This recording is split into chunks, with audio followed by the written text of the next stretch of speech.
I'm doing my educational infomercial on inhalants. Now it's important to talk about what they are. There are 4 different types. There are volatile substances, nitrates, gases, or anesthetics, and I'll go more in depth about them in later slides. They can be administered through, as the name says, breathing in, sniffing, bagging, or huffing. They can be found in many household and commercial items, which makes them very easy to get access to. And inhalation of these substances causes short-term dizziness, loss of coordination, and slurred speech.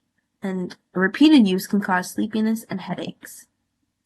A couple slang terms for inhalants include bowls, poppers, and whippets. And in this photo is a man who is doing NOS, which is nitrous oxide, and that is a gas inhalant. Inhalants affect the body by depressing the central nervous system to produce their euphoric effects. Nitrates, on the other hand, dilate blood vessels. Effects of inhalants compare with the downers or central nervous system depressants such as alcohol and sedatives. Now, these are the 4 types of inhalants. The first is nitrates. They're different than most inhalants because, as I mentioned, they function by dilating blood vessels, and this causes them to be mainly used as sexual enhancers. They are prohibited by Consumer Product Safety Commission. However, they're still easily accessible and many people still buy them.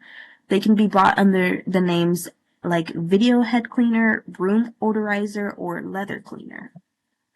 Next is volatile substances. They are liquids vaporized at a room temperature and are very easily accessible as household products. These can include paint thinner, gasoline, glue, felt tip markers, spray paint, and lighter fluid. So this can be seen as children huffing Sharpies, except those are actually non-toxic.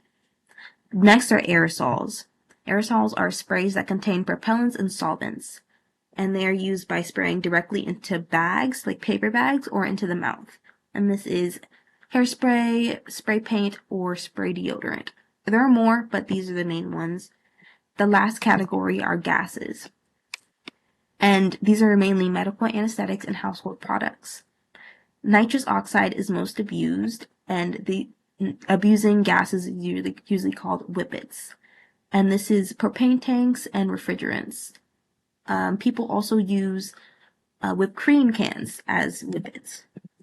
The demographic of people that mainly use inhalants, according to the National Institute on Drug Abuse, it reports that 215,000 Americans over 12 are addicted to experimenting with inhalants, and it is mostly a younger crowd.